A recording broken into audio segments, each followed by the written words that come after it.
She's here.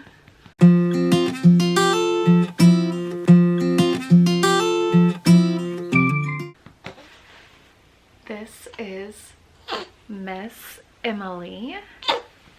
She's gonna stay with me the whole time while I'm talking because she is a rather fussy baby. She's got a posterior tongue tie, lip tie, buccal ties, and so her latch is pretty shallow. We're gonna go this week and get those fixed with a pediatric dentist. And unfortunately, when her latch is shallow and the way she's feeding, the way she's breastfeeding right now, creates a lot of gas. So she is like in pain a lot, and poor thing, just hard to burp. Anyways, in today's video, I want to share with you my birth story of Miss Emily, but I also want to take it back and also talk about my first birth and my second birth with my other two kids, because then that will make a little bit more sense as to why I felt the way that I felt this time. And I want to put in a warning in this video: if you're looking for a birth story that is positive and nothing goes wrong, you don't want to watch this, because I've had some crazy births, and that's one of the reasons I want to share it here on YouTube, because I don't feel like I have met anyone else who has had births quite like I have, and it's one of the reasons I would never have birth. It's one of the reasons I would never have a birth outside of a hospital. So I'm going to put timestamps down below if you want to skip to Emily's story, but I am going to get started with my first child, who is now 6 this year. He will be 7. Pregnancy was great. There was nothing wrong with the pregnancy until closer towards the end of my pregnancy, where my blood pressure started going up. And my first and second child, I worked full-time as a nurse, 12-hour shifts, so my blood pressures were going up at the end. With him, they ended up telling me that I needed to take off of work because they were high enough that they were concerned that I was going into preeclampsia. My urine did not show any proteins. They actually ended up having me do a 24-hour urine, which was perfectly normal. So I just kind of chilled at home for a week until I went into labor on my own. And at first I did not know I was in labor. I was thinking I was in labor, but it was really early labor. And I actually went to my OB and I was like, I'm pretty sure I'm in labor. Well, I wasn't progressing any, and so they sent me home. And then that afternoon, I ended up in so much pain in my back, and I just knew. I was like, oh yeah, oh my gosh, I am in labor. Let's get to the hospital now. I went to the hospital and got the epidural right away with him. And we got to the hospital in the afternoon. I don't know the specific times. I mean, it's been like almost 7 years ago.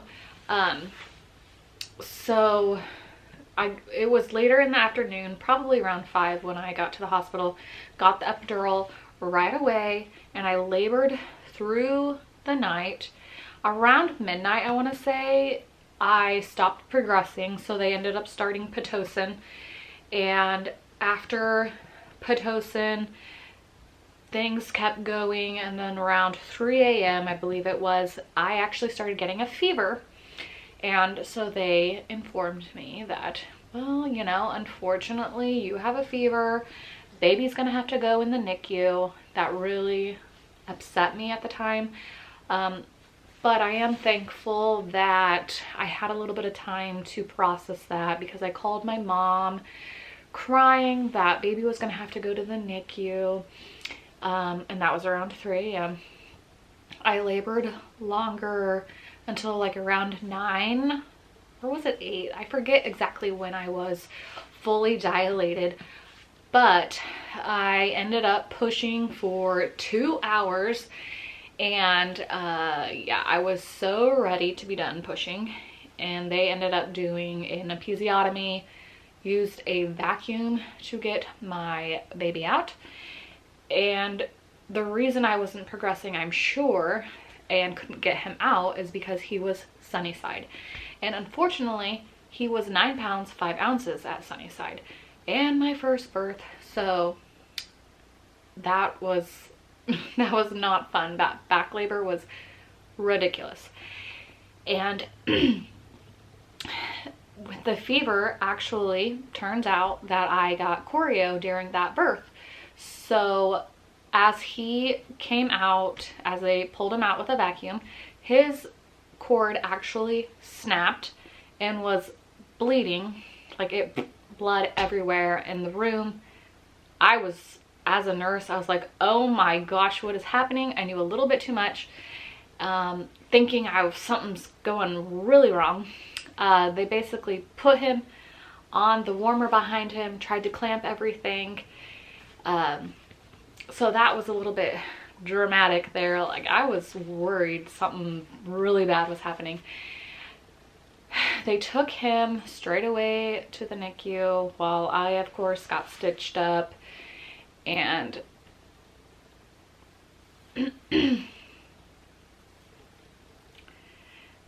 and that was hard as my first birth with my baby going to the NICU, but at the same time, I was somewhat okay with it. I knew what was happening because I was a nurse, and he was there for 7 days, got antibiotics, and that was that birth.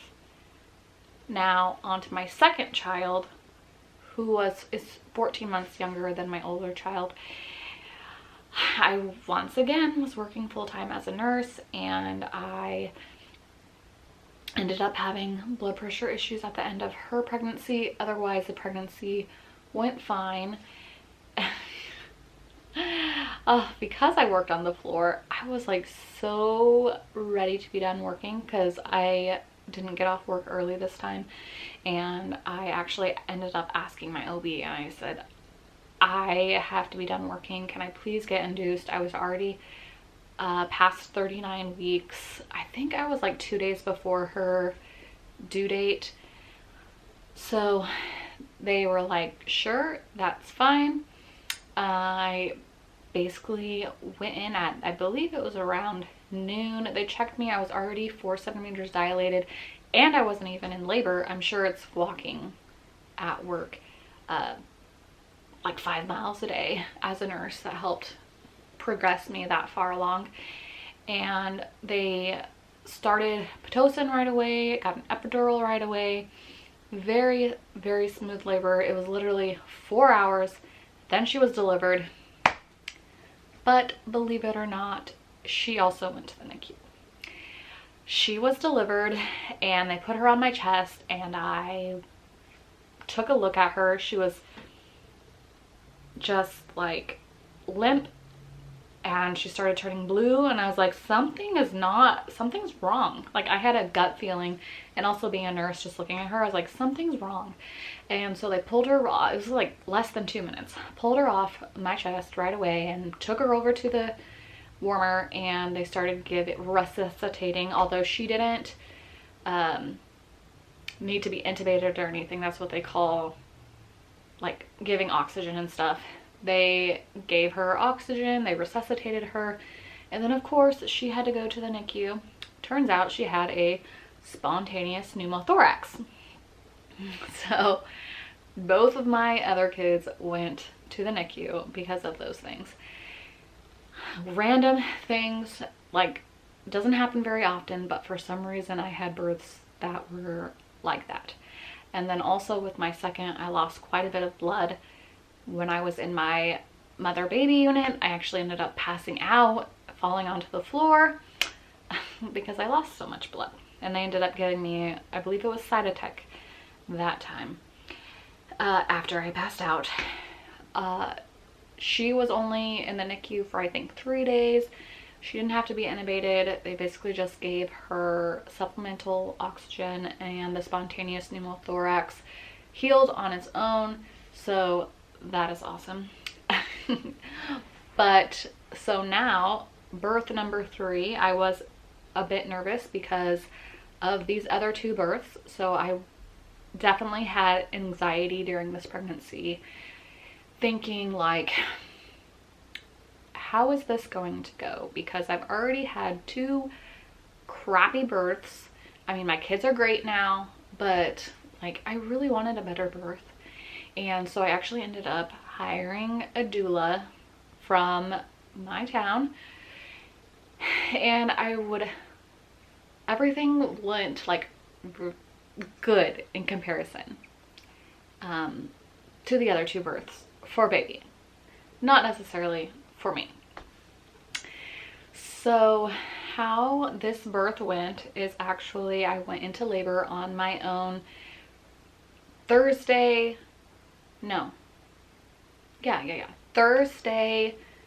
in the afternoon. I started losing my mucus plug, and then around 8 o'clock I called my mother-in-law and I said, I am pretty sure tonight is going to be the night, and she lives 2 hours away, so keep your phone on, because I'm fairly confident things are progressing.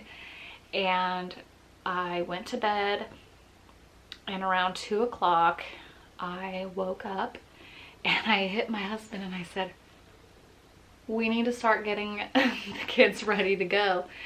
I am having a lot more consistent contractions.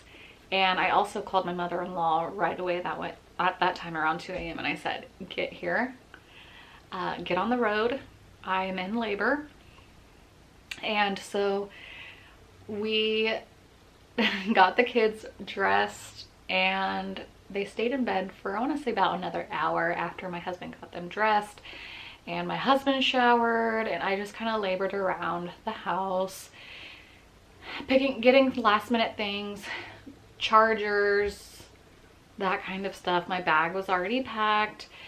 And then around 3:30 got the kids into the car and got ourselves ready to go. And my hospital's 30 minutes away. We got on the road. I was ready to go. I didn't want to labor any longer at home, given the fact that I have had crazy births. And at that time, my contractions were about 5 minutes apart. I was breathing through them. They were pretty strong. I met my doula at the hospital around 4, and it was perfect timing. My mother-in-law got to the hospital around 4:30, so 30 minutes after us, picked the kids up and brought them back home. And so then from 4 o'clock till 7 a.m. my doula and I labored without pain medication. And that is the farthest I've ever labored without pain medication or an epidural, and I'm so proud of myself. I really don't know how far along I was dilated, but by 7 I was starting to get anxious and I couldn't breathe through the contractions any longer. And I told my doula that I was ready to get the epidural, but they had, it might have been 6 o'clock. Either way, it was either 6 or 7, but they said I needed to get a bag of fluids before I could get the epidural. So that hour I was like laboring, and I was like, oh my gosh, is the bag of fluids done yet? So the bag of fluids finished, and the anesthesiologist came in and came in and got me the epidural, and it was fabulous. He did a good job. Didn't hurt at all. Very impressed with him. And I requested actually to have a low dose epidural because I wanted to be able to feel as much as possible, but just take a little bit of the pain away. So some contractions I could feel, some contractions I couldn't feel. And so then I only had the epidural for about 2.5 hours. Around 9:30 I was ready to push, I did also labor down for a little bit so that I didn't have to hopefully push as long, because I did not want to push for 2 hours again. And also this time, with my first child, I was pushing on my back. Then that probably did not help get a sunny side up child out. I didn't know at the time that he was sunny side, and I don't know that much about birth, but I knew this time that I did not want to push on my back, and the midwife who delivered me was okay with that. So I actually pushed on my side, and I actually had control, basically floppy control, of my right leg, not of my left leg. So the epidural was good. I really liked having the low dose epidural. So I pushed on my back for about 30 minutes, and Miss Emily was born at 9 pounds 1 ounce. I had no idea she was gonna be that big. I really thought she was gonna be my smallest baby. At 36 weeks, she was measuring only 6 pounds. So I don't know if the measurements were wrong, or she just gained that much weight at the end. I have no idea. My first was 9 pounds 5 ounces. My second was 8 pounds 5 ounces. So I do end up making bigger babies. So she was born. They put her on my chest right away. This was my dream. I didn't get to hold on to my kids in the last 2 births. They were taken away, of course, for good reason, but this was the one birth that I wanted to be able to hang on to my child and take her home with me right away. And they ended up letting me hold on to her for 2 hours before we did any measurements, any weight checks, any of that stuff. And well, that is because I was not doing so well. I ended up having a retained placenta. It did not come out in one piece, and she unfortunately had to do a manual extraction of my placenta, and it was coming out in pieces. Thank the Lord I had the epidural, because I swear she was in me for like 30 minutes, and she was elbow deep. Like, yeah, I don't want to imagine the amount of pain that would have been had I not had the epidural. So I am thankful that it turned out the way that it did. It was perfect for the circumstances that was this birth. And I unfortunately lost a ton of blood. They did not call it a hemorrhage, but I ended up going from a 13 hemoglobin down to a 7.1. I did not end up having to get blood. Had it been any lower, I probably would have had to get blood. But they did end up giving me an iron infusion, and I stayed in the labor room. She's very squeaky. I don't know if you can hear that. I ended up staying in the labor room for a good portion of the day. So I ended up getting IV Pitocin to stop the bleeding, Cytotec, and an IM injection. 3 different medications in order to stop the bleeding. And I was literally praying. I was like, oh my gosh, dear God, please let this medication kick in. I really don't want to have to go back for emergency surgery because I won't stop bleeding. And the medication finally kicked in. I did not feel good. My blood pressures were down into the 80s. I got also a bag, or half a bag, I think it gave me 500 mils of fluid. I don't know exactly if it was saline or whatever. But yes, my blood pressures were low. The nurse, like, I don't know that much about giving birth, but I know I was reading the room and the nurse was rushing. So I was like a little nervous because I was like, she's rushing around to give me this medication. She keeps coming in and checking my bleeding. So I was like, just praying. I was just like holding on to my baby, just praying that I would be okay. I mean, my baby was okay, but now I just want to be okay. And so the bleeding stopped. They ended up transferring me over to the mom baby unit. I don't think that's called a transfer. I forget what it's called, but they sent me over to the mom baby room where I was gonna stay for the next couple days, and I could hardly stand. I felt like absolute poop with that much blood loss and that kind of blood pressure. So I stayed in bed a lot of the time. By the following day, I want to say, how many hours would that be? Almost 24 hours later, I started getting up more, going slow. They ended up keeping me for, well, I delivered on Friday. They kept me until Sunday. I finally started feeling a little bit better Sunday afternoon when I left. I did shower then.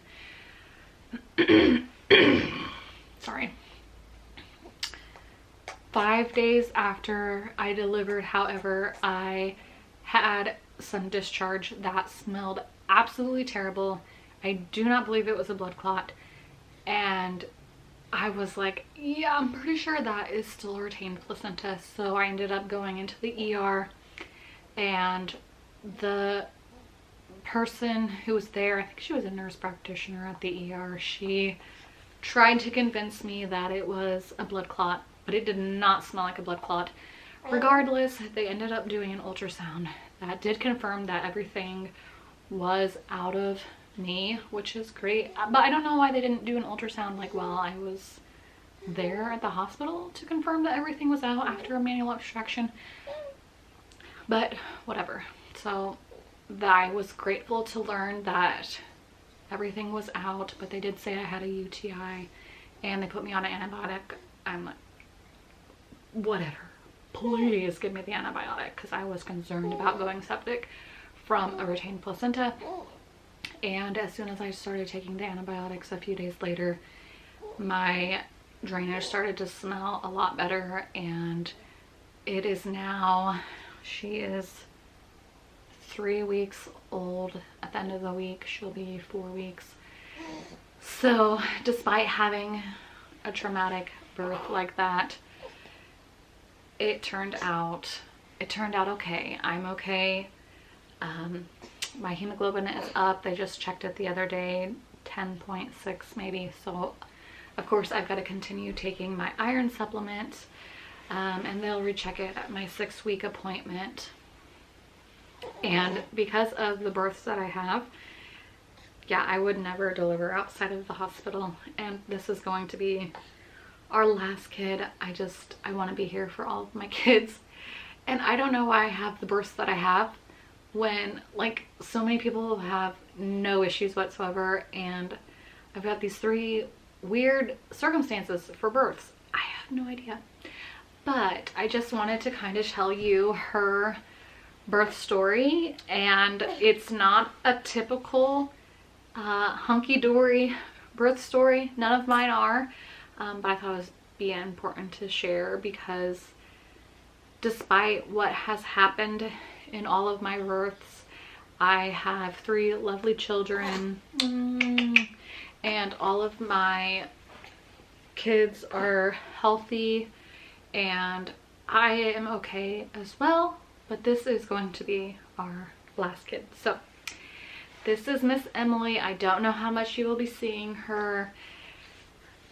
You know, I don't want to share too much of her. I don't know yet how I'm going to go about my YouTube channel.